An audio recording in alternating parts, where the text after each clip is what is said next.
जय श्री राधे कृष्ण। आप सभी का हमारे YouTube चैनल पर बहुत बहुत स्वागत है। आइए जानते हैं वर्ष 2022 देव उठनी एकादशी व्रत शुभ मुहूर्त के बारे में, पारण समय के बारे में, महत्व के बारे में और फिर सुनेंगे देव उठनी एकादशी व्रत की कथा। इस बार देव उठनी एकादशी का व्रत जो कि 4 नवंबर 2022 दिन शुक्रवार को किया जा रहा है। इस बार देव उठनी एकादशी का व्रत जो कि 4 नवंबर 2022 दिन शुक्रवार को देव उठनी एकादशी का व्रत किया जा रहा है। आप सभी भक्तों को देव उठनी एकादशी व्रत की ढेर सारी शुभकामनाएं। आप सभी के जीवन में लक्ष्मी नारायण की कृपा से आप सभी को सभी प्रकार के सुख और समृद्धि की प्राप्ति हो। कार्तिक माह के शुक्ल पक्ष में पड़ने वाली एकादशी को इसे देव प्रबोधनी एकादशी, देव उठनी एकादशी, देवोत्थान एकादशी आदि नामों से जाना जाता है।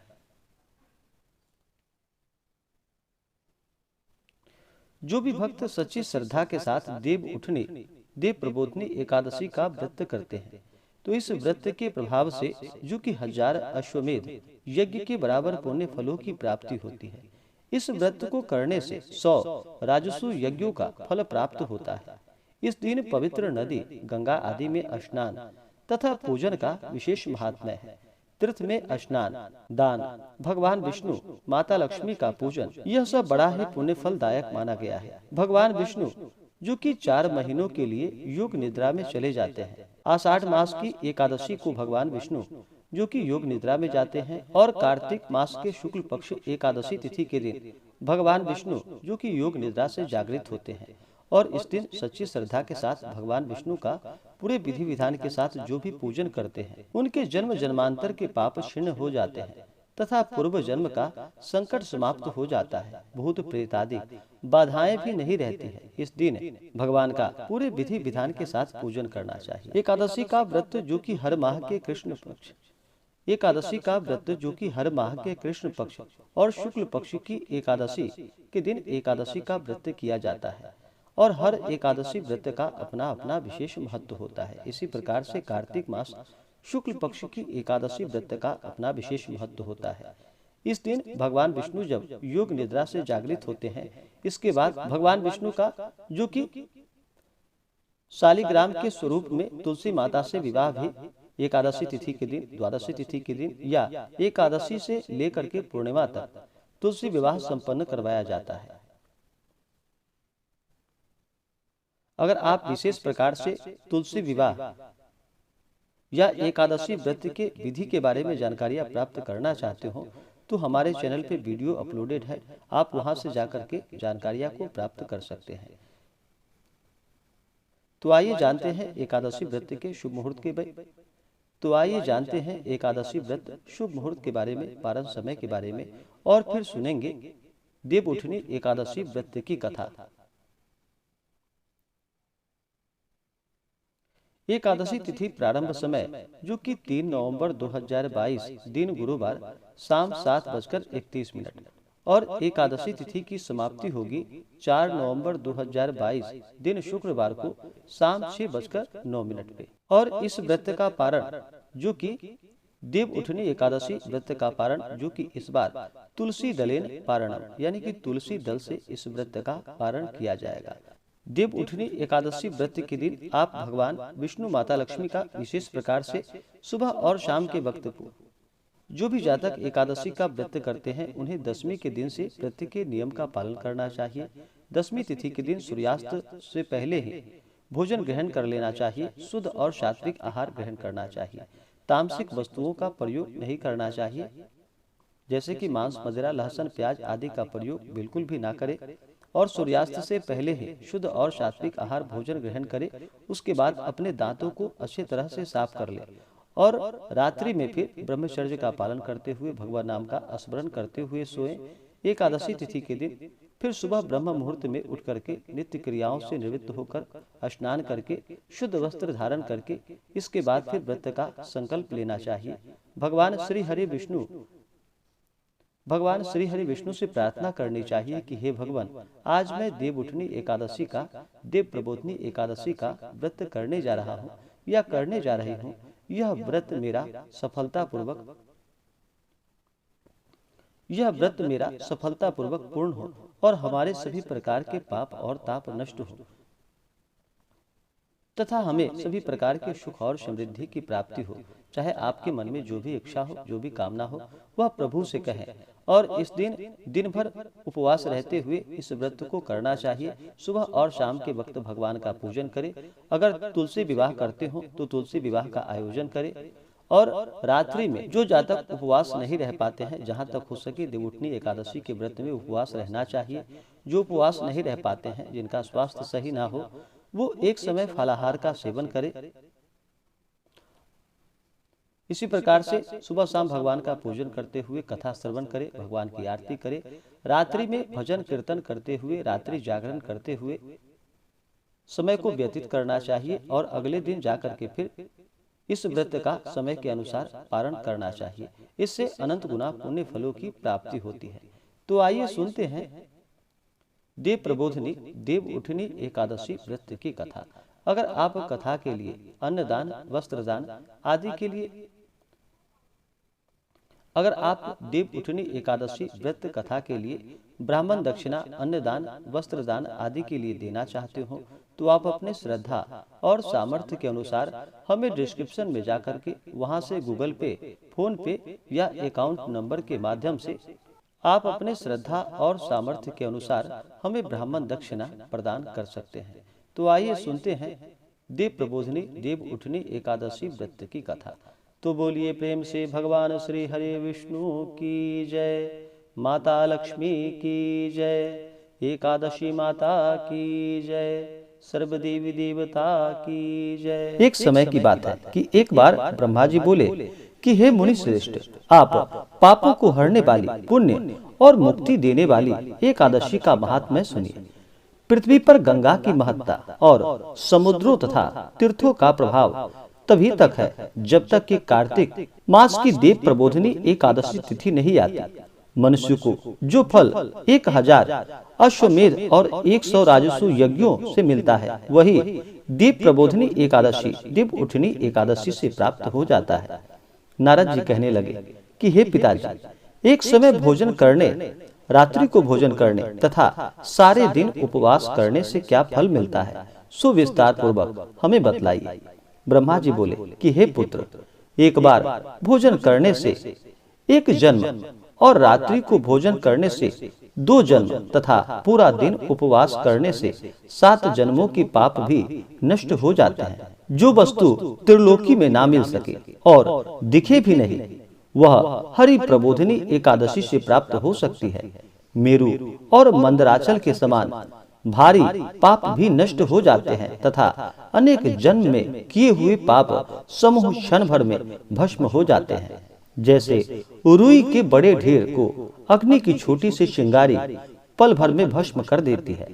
विधि पूर्वक थोड़ा सा पुण्य कर्म बहुत फल देता है, परंतु विधि रहित अधिक किया जाए तो भी उसका फल कुछ भी प्राप्त नहीं होता। संध्या न करने वाले, नास्तिक, वेद निंदक, धर्मशास्त्र को दूषित करने वाले, पाप कर्मों में सदैव रत रहने वाले, धोखा देने वाले, ब्राह्मण और शूद्र पर स्त्री गमन करने वाले तथा ब्राह्मणी से भोग करने वाले, ये सब चांडाल के समान होते हैं। जो विधवा अथवा साधवा ब्राह्मणी से भोग करता है, वे अपने कुल को नष्ट कर देते हैं। पर स्त्री गामी के संतान नहीं होती और उसके पूर्व जन्म के संचित सभी अच्छे कर्म भी नष्ट हो जाते हैं।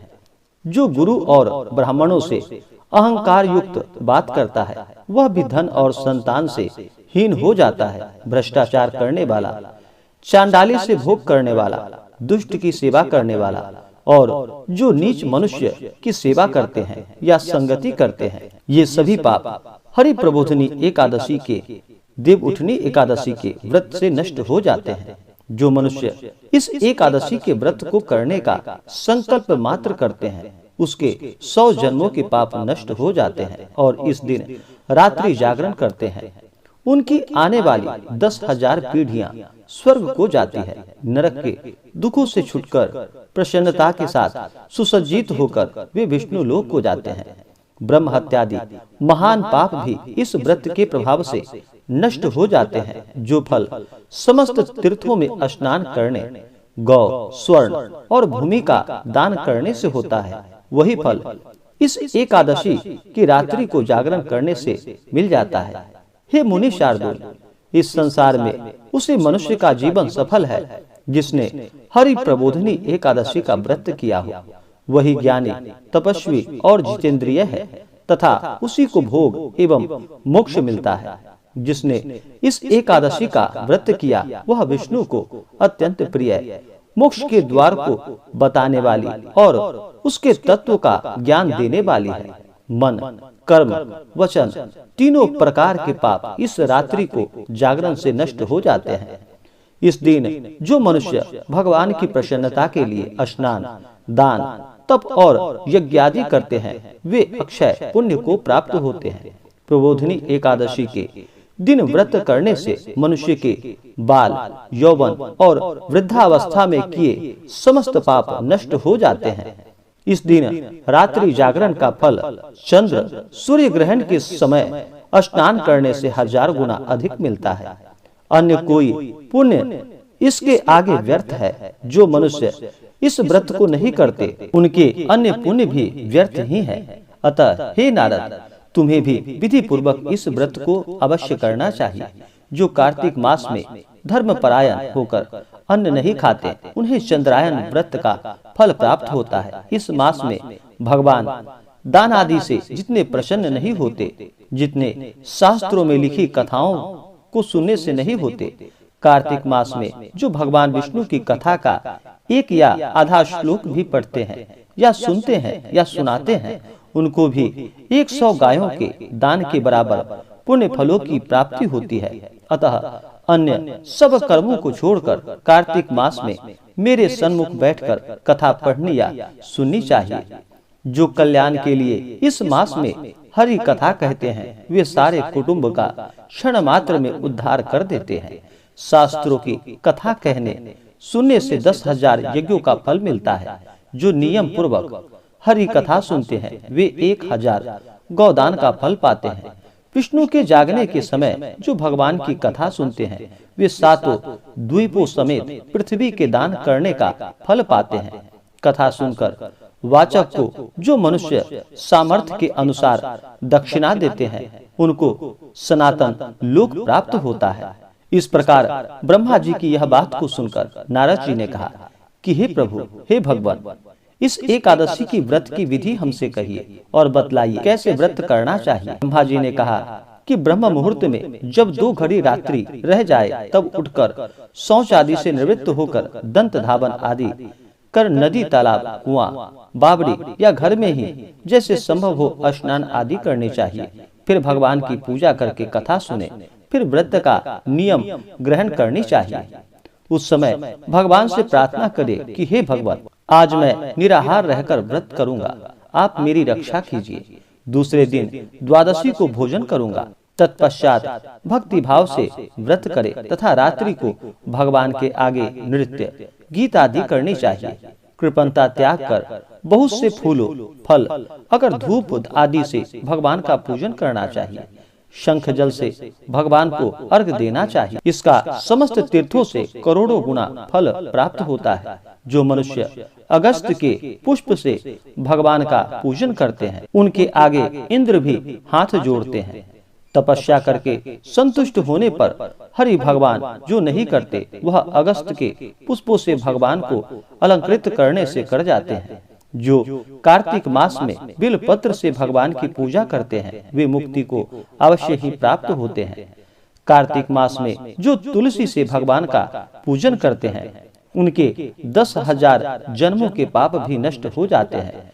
तुलसी दर्शन करने, स्पर्श करने, कथा कहने, नमस्कार करने, स्तुति करने, तुलसी रोपण, जल से सींचने और प्रतिदिन पूजन सेवा आदि करने से 1000 करोड़ युग पर्यंत विष्णु लोक में निवास करते हैं। जो तुलसी का पौधा लगाते हैं उनके कुटुंब से उत्पन्न होने वाले प्रलय काल तक विष्णु लोक में निवास करते हैं। तुलसी रोपण का महत्व, हे मुनि, रूपी तुलसी जितनी जड़ों का विस्तार करती है उतने ही 1000 युग पर्यंत तुलसी रोपण करने वाले सुकृत का विस्तार होता है, जिससे मनुष्य की रोपणी की हुई तुलसी जितनी शाखा प्रशाखा बीज और फल पृथ्वी में बढ़ते हैं, उनके उतने ही कुल जो बीत गए हैं और होंगे 2000 कल्प तक विष्णु लोक में निवास करते हैं। जो कदम्ब के पुष्पों से श्री हरि भगवान का पूजन करते हैं, वे भी कभी यमराज को नहीं देखते। जो गुलाब के पुष्पों से भगवान का पूजन करते हैं, उन्हें मुक्ति मिलती है। जो वकुल और अशोक के फूलों से भगवान का पूजन करते हैं, वे सूर्य चंद्रमा रहने तक किसी प्रकाश का शोक नहीं पाते। जो मनुष्य सफेद या लाल कनेर के फूलों से भगवान का पूजन करते हैं, उन पर भगवान अत्यंत प्रसन्न होते हैं। और जो भगवान पर आम की मंजरी चढ़ाते हैं, वे करोड़ों गायों के दान का फल पाते हैं। जो दूब के अंकुरों से भगवान की पूजा करते हैं, वे 100 गुना पूजा का फल ग्रहण करते हैं। जो शमी के पत्र से भगवान की पूजा करते हैं, उनको महाघोर यमराज के मार्ग का भय नहीं रहता। जो भगवान को चंपा के पुष्पों से पूजन करते हैं, वे फिर संसार में नहीं आते। केतकी के पुष्प चढ़ाने से करोड़ों जन्म के पाप नष्ट हो जाते हैं। पीले रक्त वर्ण के कमल के पुष्पों से भगवान का पूजन करने वाले को श्वेत द्वीप में स्थान प्राप्त होता है। इस प्रकार रात्रि को भगवान का पूजन कर प्रातः काल होने पर नदी पर जाएं और वहां स्नान कर जप तथा प्रातः काल में कर्म करके घर पर आकर विधि पूर्वक केशव का पूजन करें। व्रत की समाप्ति पर विद्वान ब्राह्मणों को भोजन कराए और उन्हें द्रव्य और दक्षिणा देकर क्षमा याचना करे। इसके पश्चात भोजन गौ और दक्षिणा देकर गुरु का पूजन करे, ब्राह्मणों को दक्षिणा दे और जो चीज व्रत के आरंभ में छोड़ने का नियम किया था, वह ब्राह्मणों को दे दे। रात्रि में भोजन करने वाला मनुष्य ब्राह्मणों को भोजन कराए तथा स्वर्ण सहित बैलों का दान करे। जो मनुष्य मांसाहारी नहीं है, वह गौदान करे। आंवले से स्नान करने वाले मनुष्य को दही और शहद का दान करना चाहिए। जो फलों को त्यागे, वह फल दान करे। तेल छोड़ने से घृत और घृत छोड़ने से दूध, अन्न छोड़ने से चावल का दान किया जाता है। इसी प्रकार जो मनुष्य भूमि पर शयन का व्रत लेते हैं, उन्हें शय्या दान करनी चाहिए। साथ ही तुलसी सब सामग्री सहित देनी चाहिए। पत्ते पर भोजन करने वाले को सोने का पत्ता घृत सहित देनी चाहिए। मौन व्रत धारण करने वाले को ब्राह्मण और ब्राह्मणी को घृत तथा मिठाई का भोजन कराना चाहिए।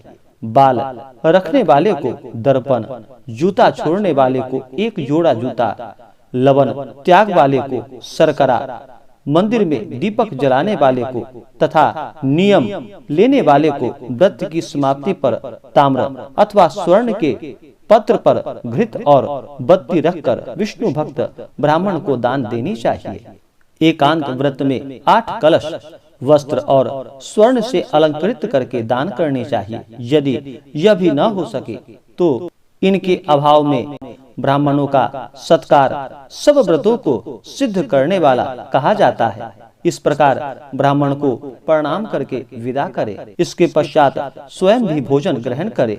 जिन वस्तुओं को चातुर्मास में छोड़ा हो, उन वस्तुओं की समाप्ति करे, अर्थात ग्रहण करने लग जाएं। इसी प्रकार से जो बुद्धिमान इस प्रकार चातुर्मास व्रत निर्विघ्न समाप्त करते हैं, वे कृतकृत्य हो जाते हैं और फिर उनका जन्म नहीं होता। यदि व्रत भ्रष्ट हो जाए तो व्रत करने वाला कोढ़ी या अंधा हो जाता है। भगवान कृष्ण कहते हैं कि राजन, जो तुमने पूछा था वह सब मैंने बतलाया। इस कथा को पढ़ने से और सुनने से गौदान का फल प्राप्त होता है। इस प्रकार से देव उठनी एकादशी महात्मा संपूर्ण हुआ। अब आइए सुनते हैं देव उठनी एकादशी की कथा। एक राजा के राज्य में सभी लोग एकादशी का व्रत रखते थे। प्रजा तथा नौकर चाकरों से लेकर पशुओं तक को एकादशी के दिन अन्न नहीं दिया जाता था। एक दिन किसी दूसरे राज्य का एक व्यक्ति राजा के पास आकर बोला कि महाराज, कृपा करके मुझे नौकरी पर रख ले। तब राजा ने उनके सामने एक शर्त रखी कि ठीक है, रख तो लेते हैं, किंतु रोज तो तुम्हें खाने को सब कुछ मिलेगा, पर एकादशी को अन्न तुम्हें नहीं मिलेगा। उस व्यक्ति ने उस समय हाँ कर ली, पर एकादशी के दिन जब उसे फलाहार का सामान दिया गया तो वह राजा के सामने जाकर गिड़गिड़ाने लगा, महाराज, इससे मेरा पेट नहीं भर पाएगा, मैं भूखा ही रह जाऊंगा, मुझे अन्न दे दो। राजा ने उसे शर्त की बात याद दिलाई, पर वह अन्न छोड़ने को राजी नहीं हुआ। तब राजा ने उसे आटा, दाल, चावल आदि दे दिए और कहा कि नदी के किनारे जाकर तुम बना करके वहां खाना। और फिर वह नदी के किनारे जाने लगा। वह नित्य की तरह नदी पर पहुंचा और स्नान कर भोजन पकाने लगा। तब भोजन बन गया तो वह भगवान को बुलाने लगा कि आओ, हे प्रभु, हे भगवान, भोजन तैयार है। उसके बुलाने पर पीतांबर धारण किए हुए भगवान चतुर्भुज रूप में आ पहुंचे तथा प्रेम से उसके साथ भोजन करने लगे। भोजन आदि करके भगवान वहां से अंतर्ध्यान हो गए तथा वह अपने काम पर चला गया। 15 दिन बाद अगली एकादशी को वह राजा से कहने लगा कि महाराज, मुझे दुगना सामान चाहिए। उस दिन तो मैं भूखा ही रह गया। राजा ने इसका कारण पूछा तो उसने बतलाया कि हमारे साथ भगवान भी खाते हैं, इसलिए हम दोनों के लिए ये सामान पूरा नहीं होता। यह सुनकर राजा को बड़ा आश्चर्य हुआ। वह बोला कि मैं नहीं मान सकता कि भगवान तुम्हारे साथ खाते हैं।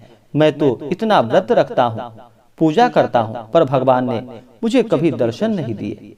राजा की यह बात सुनकर वह बोला कि महाराज, यदि विश्वास ना हो तो साथ चलकर देख लीजिए। राजा एक पेड़ के पीछे छिपकर बैठ गया। उस व्यक्ति ने भोजन बनाया तथा भगवान को शाम तक पुकारता रहा, परंतु भगवान नहीं आए। अंत में उसने कहा कि हे भगवान, यदि आप नहीं आए तो मैं नदी में कूदकर अपने प्राण को त्याग दूंगा। लेकिन भगवान फिर भी नहीं आए। तब वह प्राण त्यागने के उद्देश्य से नदी की तरफ बढ़ा।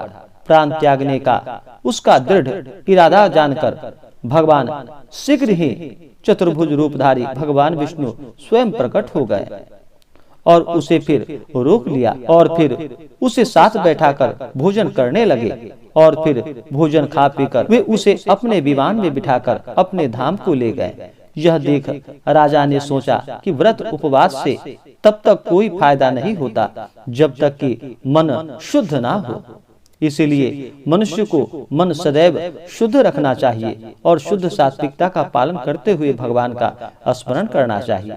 इससे राजा को ज्ञान मिला और फिर वह भी मन से व्रत और उपवास करने लगा और प्रभु की कृपा से अंत में स्वर्ग को प्राप्त हुआ। तो बोलिए प्रेम से भगवान विष्णु की जय, माता लक्ष्मी की जय, तुलसी माता की जय, एकादशी माता की जय, सर्वदेवी देवता की जय। इसी प्रकार से जो भी भक्त सच्ची श्रद्धा के साथ, नियम और निष्ठा के साथ देव उठनी, देव प्रबोधनी एकादशी का व्रत करते हैं तो भगवान श्री हरि विष्णु की कृपा से उनके सभी प्रकार के पाप और ताप नष्ट होते हैं तथा सभी प्रकार के सांसारिक सुखों की प्राप्ति होती है। तो आशा करता हूँ कि यह जानकारी आपको अच्छा लगा हो। ऐसे ही ज्ञानवर्धक जानकारियाँ प्राप्त करने के लिए हमारे इस चैनल पे अगर आप नए हैं तो चैनल को लाल बटन दबा करके सब्सक्राइब करें, साथ में बेल आइकन घंटी को दबाएं ताकि मेरे वीडियो का नोटिफिकेशन आपको समय से मिलता रहे। वीडियो को लाइक करें, शेयर करें, सुखी रहें और स्वस्थ रहें। जय श्री राधे कृष्ण। धन्यवाद।